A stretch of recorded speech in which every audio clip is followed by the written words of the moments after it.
was all down there and really removed from the rest of us. So it was, you couldn't do it like clap or it wasn't anticipation. Okay. Okay, we'll come to order here. We reviewed the minutes and the agenda. Motion to approve them as written. Yeah, I saw move. Second.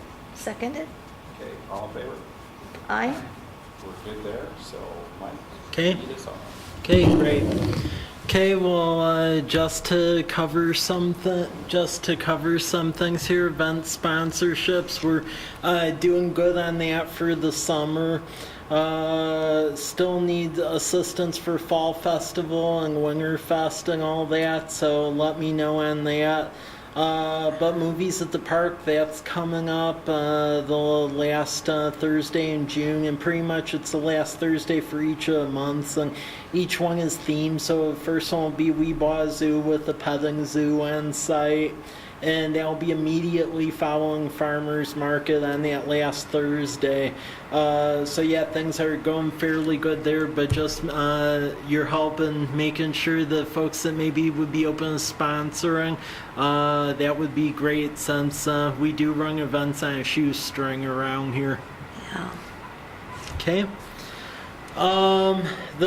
If there aren't any questions on that, next thing is basically Farmers Market. That has started. The first one was last week.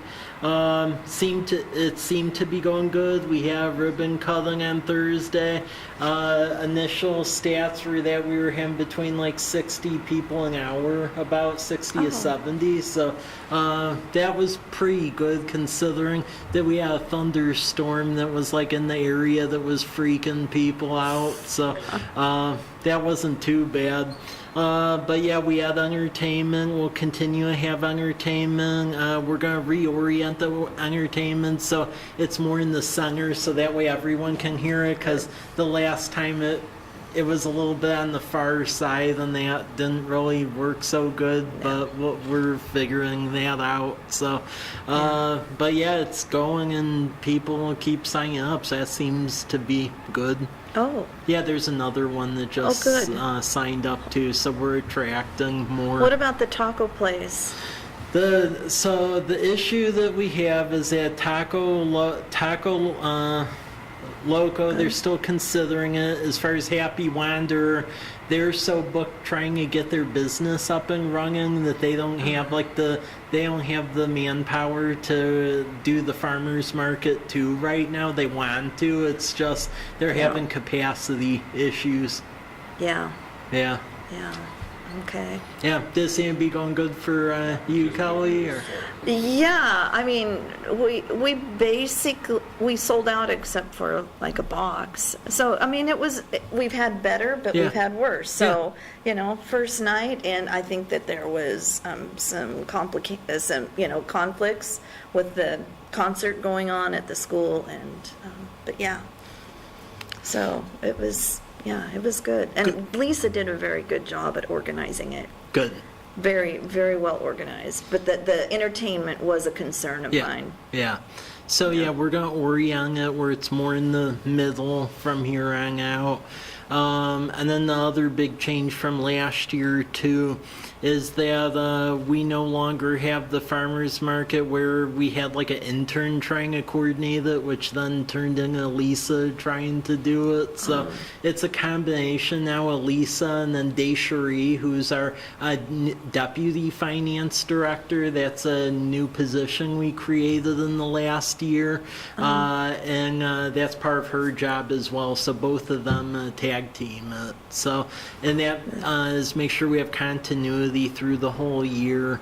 But yeah, things seem to be going good. We had the big leafy banners we put on the big intersections in town, including Myra Road, and we've been advertising the UB, My Columbia Basin, other sources. So it seems that people are being aware of it more so this year. Yeah. So. Good. Yep. Good. Okay.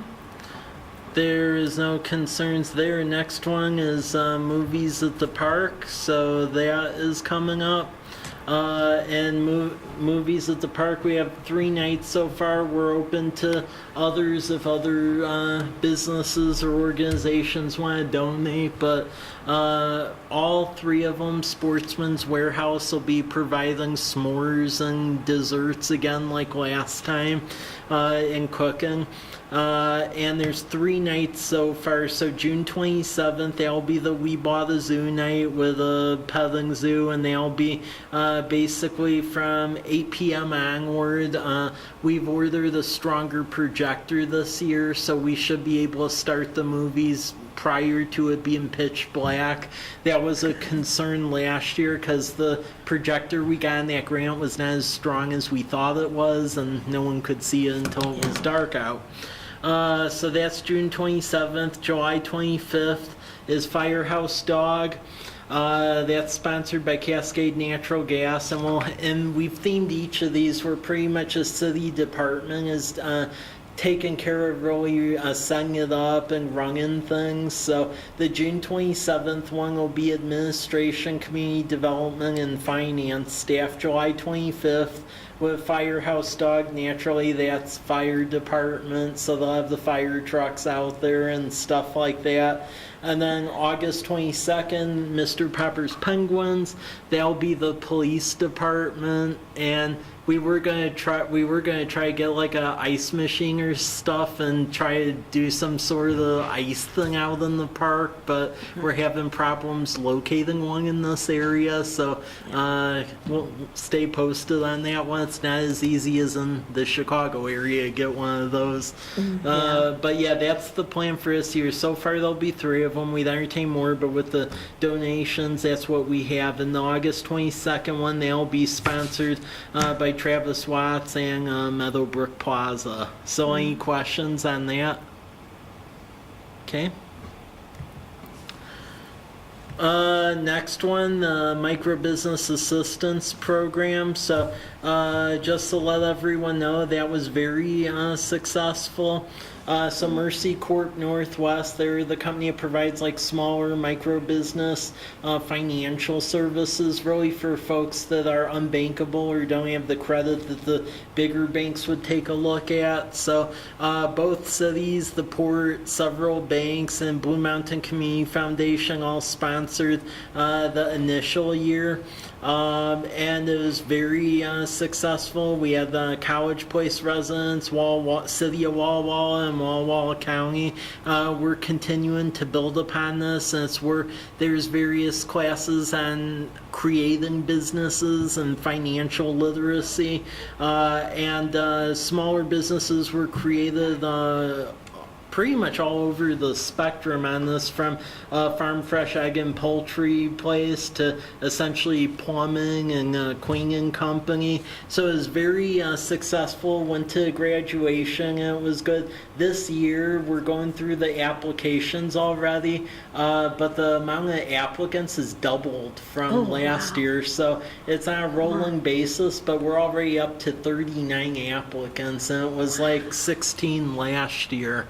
So a lot of folks are interested. The lion's share is our Spanish-speaking population. There is English, but it's mainly Spanish-speaking.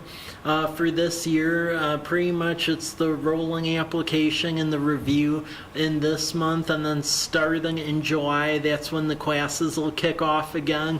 And it's basically in the 6-month period. If they save about $84 a month, it comes out to $500 in the 6-month period. Then that gets matched with a $4,500 grant from the program. And so far we're keeping our own on this. State of Oregon actually funds stuff like this just as a state program. Washington doesn't, so we're trying to see maybe if the state will pony up and do something. That would be nice. That stay posted on that. But yeah, it's very successful this year. So yep. Any questions or thoughts? Or Well, I'll just say what I really enjoy about this program is that it gives the people, it doesn't just give them the money, it gives them the skills that they need to be successful. And a lot of folks, like you mentioned, they're first-generation immigrants who have great skills, great ideas. They just don't understand the financial system. They don't understand credit and banking and accounting, and it really gives them a good foundation to build on. So Mercy Corps is housed at the chamber office, and they've been really great. And they're in the process of hiring a new executive director right now, who will have. They don't really have a time frame because they're not gonna hire someone unless it's the right fit and someone who has the language skills too. Yeah. But yeah, it's a great program. Awesome. Yep. Good deal. So yeah, we'll just continue building upon that, and that'll just be a yearly budget priority as we move forward.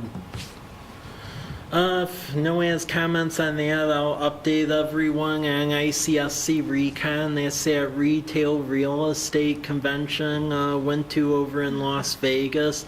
That was very successful.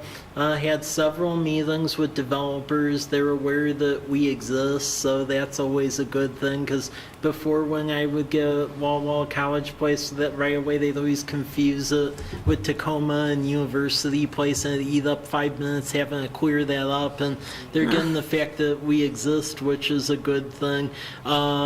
There's definitely growth as far as restaurants, fast food, and lodging. As far as bigger box type stuff, we have the big company we're dealing with, which is a big box, is a grocer general merchandiser, which they're definitely going to be coming in 2021, 2022. It's just who gets the site done first. As far as other big boxes, really it seems like they're waiting to see what shakes out with Amazon, because Amazon's on a buying spree with various big boxes, where I know Target and Kohl's, apparently they're in the sights of Amazon, so they were waiting to see if they were going to get bought out by them or not. And then other interesting stuff is, because I've been talking with Rite Aid about coming here, and apparently they're in negotiations with either CVS buying them or Walgreens buying Rite Aid. So there's a lot of really weird moving parts going on right now. But people are interested in our area. There's quite a few hotels looking in the area. The fact that we're getting the tap house behind Les Schwab and Del Taco is helping greatly, because that was the hesitation before, that they wanted a restaurant next door, and that didn't exist. So it was getting very hard to get someone over the edge. But that seemed good. The developers, what is very interesting, there's going to be a little segment with this meeting later on, is that there is a pretty sizable retail developer who has connections with a lot of the big boxes, who wants to do a power center here. And power centers like the town center, pretty much. I was trying to push them to Mike and Craig's property on College Avenue, but they remain convinced that the site that has to flip first is the site that's between 125 Peppers Bridge Road, Meadowbrook, and Old Milton. The complicating factor there is that the county is being really, really, really hesitant about allowing us to bring that into our urban growth area, even though our new well is out there. Don't really know why they've been dragging their feet for a year and a half. They're trying to argue that we don't have a need for extra commercial land and residential land, even though we only have 6 acres of commercial land and hardly any residential land. And their analysis is saying that you can build on cemeteries, but just a bunch of crazy stuff. And we did a site-by-site analysis, and their consultants didn't even go to that level. And in addition to that, they were allocating growth to unincorporated areas in themselves, which is against the basic principles of state growth management.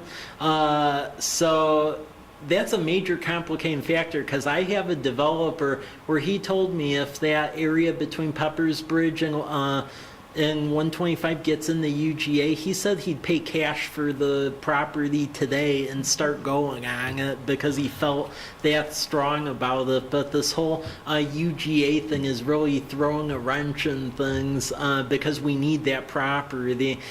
Because while Mike and Craig's property is there, the problem is really the main traffic heading into the metro area is on 125. So this developer was saying really to for him to feel comfortable where stuff on Mike and Craig's property could happen, he said he really needed the frontage on that part between Old Milton and College to make the other area go. And there were two other developers that said the same thing. So this is going to be one of those things that really haunts us if we can't get that piece of property in there. And it doesn't make any sense because whether they like it or not, we have a new well being drilled right there, so it's really weird. So later on in this meeting, there's a draft of basically a letter of support for Daryl assigned because there's going to be a hearing next month that the county's going to have, and we need to. I mean, the planning commission for the county recommended that they approve the application, but you just have a bunch of county commissioners that don't really understand the Growth Management Act, and they're afraid of their own shadow, and they don't really understand what we need and seem not to care either. Because I've had exhaustive debates about it, and it saddens me to say this, but it really seems like if you aren't City of Walla Walla or the county, it seemed like the three commissioners don't really give a rip that we exist, and I'm not really sure why. Is that something where a similar letter of recommendation would come to Chamber? Yeah, well, what we would normally do is talk about it as a board of directors. I would have to draft something up and then send it out to them and then vote on it at our board meeting. So timing is kind of crucial there. When is the... It's basically about 3.5 weeks that they're going to have the hearing. It's the end of June. Okay, so we'll have a board meeting before then. We usually meet on the third Tuesday of the month. Okay. You've got a draft to show them what we're doing. Yeah, and I can share that with you, and I'm going to go a little bit into it later, Okay, yeah, because I have a whole section here dedicated to that, so I got to bring it up, because with all of my ICSC meetings, the trend was that it came up about 4 times in 4 different meetings where I was trying to put them on Mike and Craig's property, and they said that's fascinating, but we really need the other one first. So we have a situation where the property that's ready to mobilize first from a market standpoint, they aren't interested in yet because the traffic counts are all on 125. I mean, we have traffic counts, but not to that level.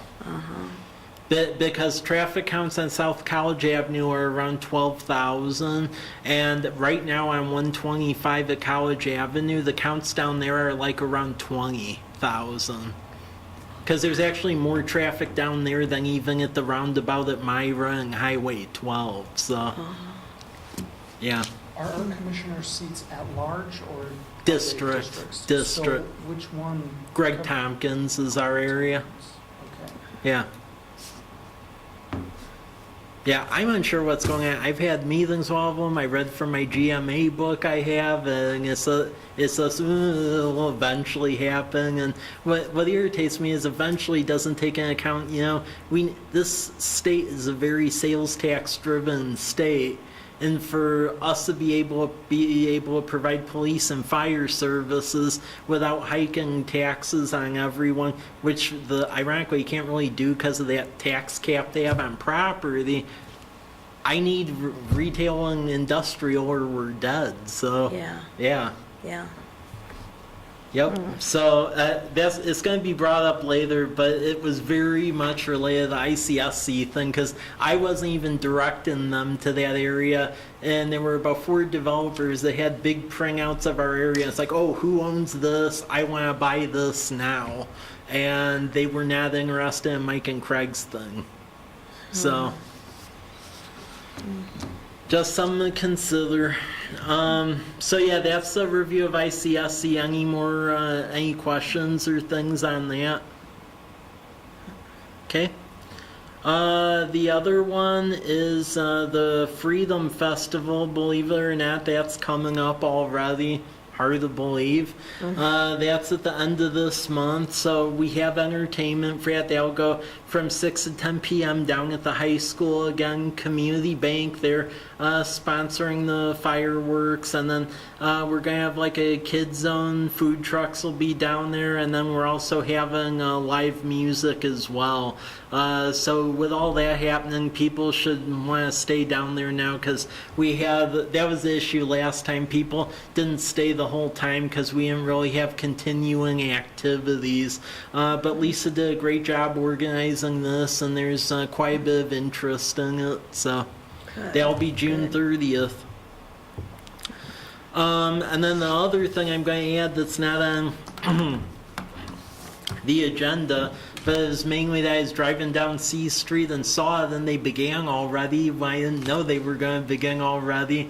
Is that we issued the contract to start rebuilding C Street, and I thought it was going to take longer for them to mobilize, because the contractors are supposed to go door to door and put these door hangers on. They've already started dumping equipment over there, and they're already starting to rip apart C Street, because I drove over there and there were cranes and all sorts of stuff moving, power poles that I wasn't really aware of, and so the contractor is going to be putting these on everyone's doors. But this is a huge project. It's about $3 million, and it's rebuilding the street, curb, gutter, stormwater, wastewater, sidewalks, and new pavement. And this is gonna go the whole length from College to Larch, but it's already started. So it's on the website. We're gonna put it door to door. But if you hear anything, that's what that. Yeah, they jumped the gun a little bit. So yeah. Wow. Any questions on that? How long of a project is that? Probably till December, Okay. because parts of that street have no base to it. Okay. It was built on dirt, some sections, so we have to completely rebuild the whole thing because it wasn't crowned properly and it was done piecemeal. Okay. Yep. Okay, if there are any questions on that, to get to the next action item, this is the development code. So again, with the draft unified development code, that just making little charts and graphs where what's permitted, what isn't, because we didn't really have a table that showed that before. So that's what that draft development code is. And then the sign code, really what that boils down to is that if you have temporary signs, you can put them out temporarily, but you can't just be leaving garage sale signs out in perpetuity, or else that's a problem we're having at the moment. There is also some draft considerations as far as size, like bigger signs. Now, if it's a historic sign and it goes through Historic Preservation Commission of an existing one, that's fine. But beyond that, it's just setting forth criteria to govern future signs. A lot of the current stuff is all grandfathered in, but it's just to provide liability protection for us. And if people have temporary signs and they aren't being good stewards and removing them, it compels them to, or else. And then the home business standards, that is pretty much what you all passed a while back. It was just restructured a little bit so it was easier to follow. That was the way Planning Commission, they redid how it was structured a little bit. But those are really the three proposals lined out. If you're good with them, we could pass them. If there's a lot of edits, I would be happy to take those edits, and then we could run that and see where it goes from there. Unfortunately, I was gone last week, Oh, and then today was absolutely crazy. I thought I was going to have time, so I haven't even had a chance to even look at those. What, haven't the rest of you had a chance to look at them yet? Just briefly, very briefly. What's our time frame? I mean, I think we could push this off to the next meeting, but that would be the absolute deadline because we wanted to pass it by the end of July through council. Okay, well, let's put it by next meeting, and hopefully by then, also Rick will be helping enough where he could be here to observe. Okay, that would be fair. Okay, well, please look over it and then let me know if you have any edits, because we want to get past this by July, because there's several things in our development code we're just trying to get into code, such as the accessory dwelling units, the vacation rental regulations and everything, but we want to do it in one swoop so we have an existing thing that makes sense. So. Okay, now to get to the fun stuff, which is the whole UGA thing that keeps haunting us. This thing's about as notorious as the EV charger as far as how long it's been going on, because we first turned in the application to do this, like when I first got hired here. So, and I mean, it's debatable, but as far as like shot clocks go, I mean, I think if we want to make a legal issue of this, I don't want to be blowing a ton of money legally, but I mean, I think if we really want to be jerks about it, we could do something, because this was turned in like January of 2017. I mean, this is going way back. The basic premise at the time was that we were going to pull Martin Airfield out, and then we were going to basically trade that for property along the Peppers Bridge area. Now, the issue that occurred was that the night it was going to go before the County Planning Commission, and it's showing up in tax records, so I'll say it now. Mr. Corliss, who owns several wineries over in Walla Walla, I guess decided he wanted the airport or something, and he didn't really run it. He didn't talk to the city. No one knew about this. Like, we worked with David Cheney, who was the previous owner, and he was cool with what we were going to do. We wanted to save the airport, so we were just going to pull it out of the urban growth area, because it being in the urban growth area, it's zoned light industrial, which doesn't make sense at all because there's a housing development there. And we were recommending we pull it out of the UGA. We wrote a draft zone for the county to enact, which would protect the airport, and then apply the UGA on Peppers Bridge. Well, the night of the hearing, Corliss got a team of like 10 or 12 attorneys. I mean, and I was in Chicago at the time, so it was quite a show from what I understand. And they were trying to do injunctions and do all this crazy stuff without talking to anyone. And when we ran the numbers, we realized that we could justify the commercial property and the residential property by just adding this, because our numbers were so out of the whack with reality. So given the fact that it was probably going to be a protracted legal thing when we didn't have to go there, we withdrew. It was in two applications. We had a Martin Airfield application and the Peppers Bridge app. We withdrew the Martin Airfield one. The Peppers Bridge one is still existing. The county, at first everyone in this area was cool with it, but then the county, their department for some reason decided they had to issue this like notice with their own map. And when they made the map, they labeled it incorrectly. And they sent out this map that was labeled incorrectly, where it said that the Soaring Hawk area, which has some higher-end homes in it, we were proposing to turn that into industrial and commercial. And then the area between 125 and Peppers Bridge, that was being suggested to be made residential. Now, naturally, when the people got that in Soaring Hawk, they weren't too happy with that, and they threw a fit, which is a light way of saying it. And I got wind of that after I started getting a bunch of nasty calls, and then I sent an email to the county saying, hey, I don't know why you recreated the map, but you labeled it wrong.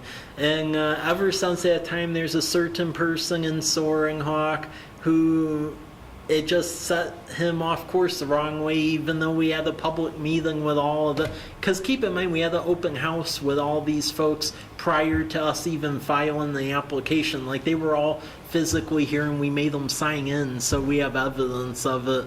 But because of that situation, it just set people on the wrong foot.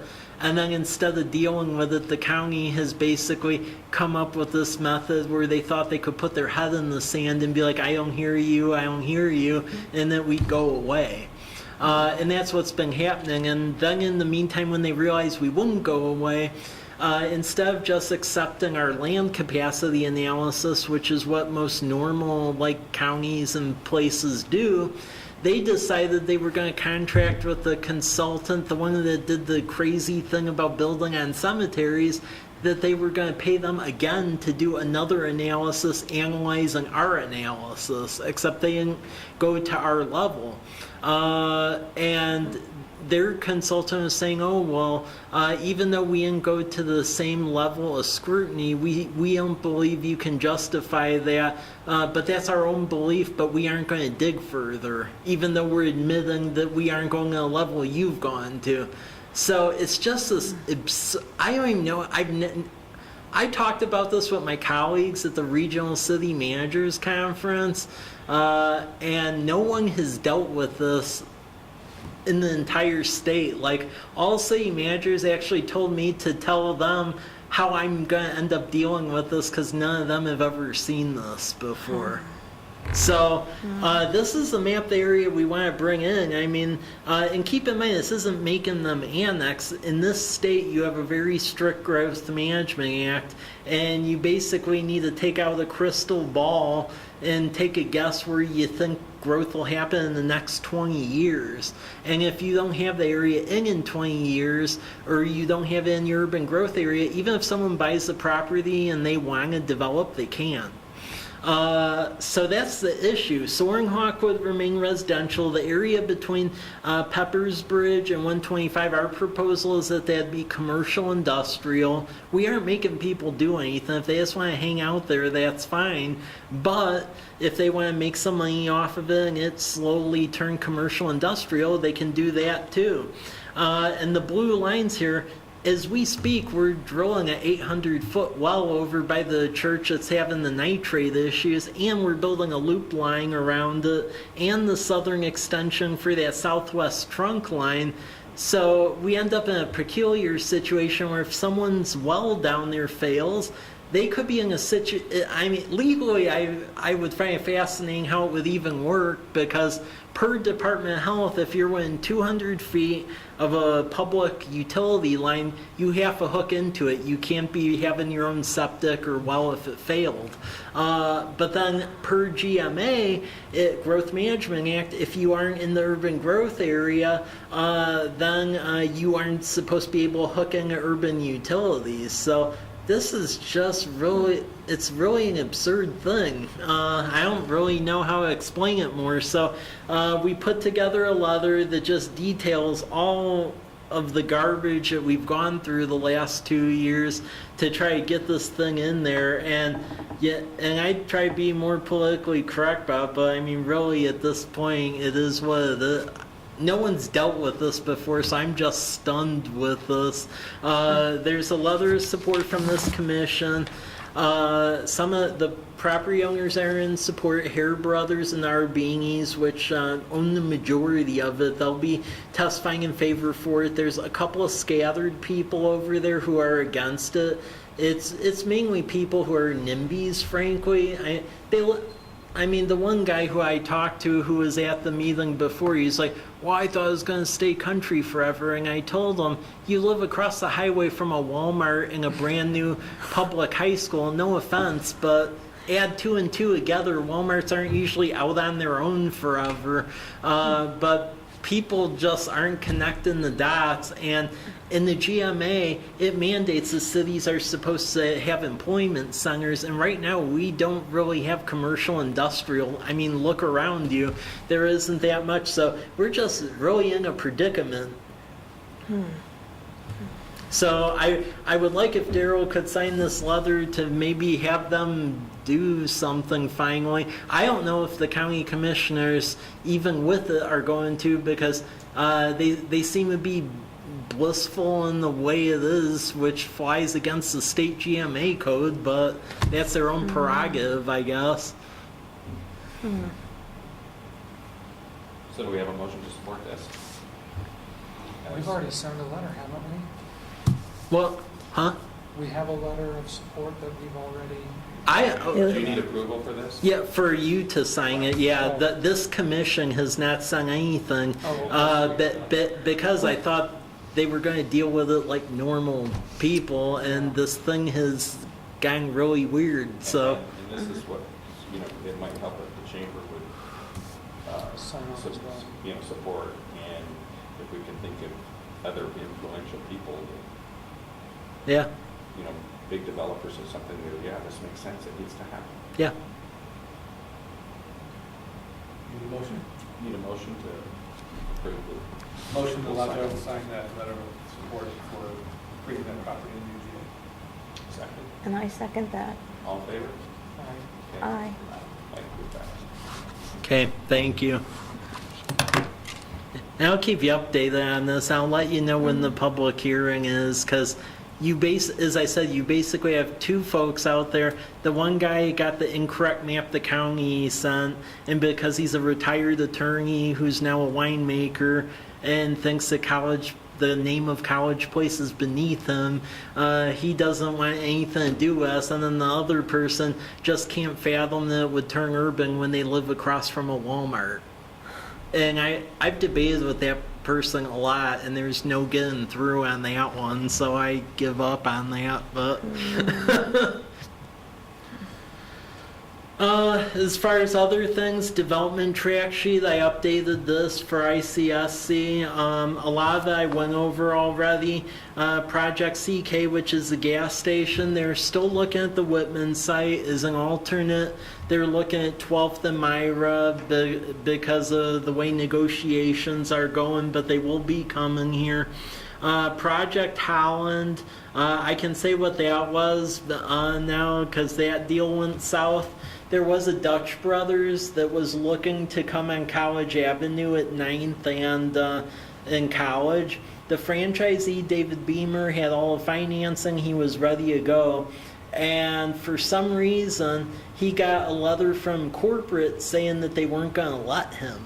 And the interesting thing is the entire corporate structure of Dutch Brothers has changed, where they basically got rid of the founder of it, and it almost went the way like Apple went when they fired Steve Jobs. They got all these like corporate hacks from Pepsi and Popeyes in there, and if you don't have a traffic count of like 40,000 people, they don't want to talk with you. So they called me when I was down in Vegas, and I found the new vice president's number, and I bugged him until I could meet with him. And the guy was just really, I feel bad for the local franchisee because the new people they got running Dutch Brothers are just really negative. And when you watch documentaries on like the downfall of like Apple when they got rid of Steve Jobs, it feels very much like that now. And he owns 3 in the area already. So Yeah. you would think that would give a lot of clout. Yeah. Yeah. They're saying, hey, we need another one. Yeah. Well, There should be a ballot. Yeah, well, these people have run Pepsi and Popeyes, and evidently, even though it's non-related, they know what's best. So, he's not going to be able to build the one over there. There is another outfit that's looking at it. There is also a pizza vendor who's actually at the farmers market who has the financing together. So he's also looking at that. But yeah, the entire thing is just really odd. The banks, there's still a lot of moving parts for College Avenue. We do have banking institutions looking. Hop Thief, the plan on that is they'll be open by the end of the year. That's what I'm hearing. there's multiple fast food outfits looking for the Meadowbrook area, so we continue to help there. There's a hotel looking to go next to Hop Thief, so they're getting their financing together. But since Hop Thief exists, it's really pushing it forward. Project FM, that's that grocery merchandise store. They're still interested in Mike and Craig's site, so that's good. The other coffee place, The Human Bean, they got their financing together by SBA. They were waiting on like a SBA loan package, so it came through. They've turned in some plans and we're going through it now, but that looks like it'll happen. And it's that little corner lot behind Home Depot that's like has like weeds on it. It's like right there. Yeah, there's a lot of random places that are looking. There's a processing operation and warehouse for fruits and vegetables that's looking for that Peppers Bridge area, if we could get that in there. Project Mountain is that developer. It does power centers. They want to buy the property cash out there if we could get it in the UGA. The big question is, does that happen or not? Multiple hotels. There's a higher end one that's looking at potentially going in on the Bob Price property behind Home Depot and doing like a convention center too. So they're working financing on that. There's a lower end motel looking to go near Hop Thief as well. We'll see what happens. A lot of fast food places, and then the sit-down restaurant, that's likely going to happen on Commercial Drive when Myra Road pops. Residential homestead, that's a never-ending debacle. They aren't satisfying the conditions of the MOU we negotiated with them, so we were sitting on certificates of occupancy, and there continues to be a back and forth because they don't want to do what they agreed to, and I'm not letting them out of that because it's really concerning issues with stormwater. That's what it boils down to. Villages of Fort Walla Walla, we gave them some suggestions on the plan. The final plans that they submitted, we're waiting for the edits from them back on that, having to do with stormwater. Stepper Edition, which is at the end of like Della Street off of C, they're working on that. They've already broke ground. Country Estates, they already have the new double wide on there, and they're looking at doing more double wides. Tad Sermon up on Spitzenberg, no update yet. I think that has to do with the whole water capacity issue, a green tank. We'll see. I haven't heard from him. Mark Murray, he's working through it, so it could be a long plat or a short plat. It's taken several iterations. And then the development at Mike and Craig's property, that's really waiting for the trunk line to be built, which is under engineering now. And then Hamby, which is apartments up on College Avenue, right at the crest of the hill, south of 12th Street, that originally it was slated to go next year. They've turned in plans already now, so that's going to go much sooner. So that is now going, and then that development on 8th Street by Lions Park is going too. They rehabbed the old house, and Dan Priest has already been clearing the vacant land, so that is going. So that is all the various projects that are going on right now. Any questions? Okay. And then the last two things, and this is more so for you all to read for the next meeting, is I'm trying to look at creating some incentive programs that are allowed in the state RCWs, which is like the legal code for the state, that could get things going like on College Avenue and our other employment areas. So at the city managers conference I was at, there were two things that piqued my interest that colleagues talked about, and look over this stuff, and at the next meeting let me know your thoughts. The first one is City of Lake Stevens, which is out in the periphery of King and Snohomish County. They're similar to us, where they were originally a bedroom community, but to get some diverse employment opportunities going. Apparently, for cities such as ours, there is a limitation where if you have companies that come in that for a city like ours would produce quite a bit of like high employment, you can actually do apparently some discounts on property taxes in this one case if it's for like living wage jobs for light industry. So Lake Stevens was allowed to do this, and apparently it's a RCW that just passed like about a year ago. So read it and let me know your thoughts, because if we get in Peppers Bridge and any future area for light industrial, I think that's something that could be good. Another one, which piqued my interest because they just enacted it, is the city of Ferndale, Washington, which is up in like Whatcom County near Bellingham.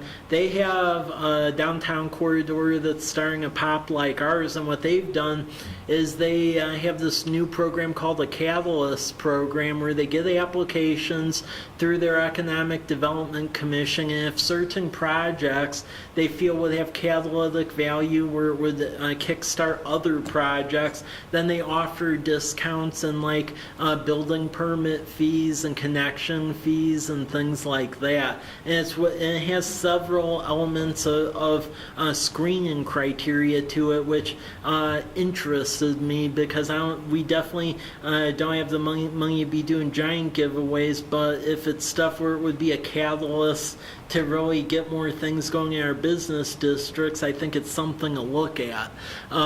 So take a look at these two and then let me know your thoughts for the next meeting, because if they have legs to them, I may look at trying to run something of the sort through council. Okay. Okay, and with that, that's really what I have for tonight. So I would say please look at the suggested edits for the development code, because we need to act on that at the July meeting, and then take a look at these two suggestions for incentives, because if they seem to work, I think it'd be a decent thing to at least try out on a pilot basis here. Okay. All with that, I think we're adjourned. Thank you. Okay. Thank you.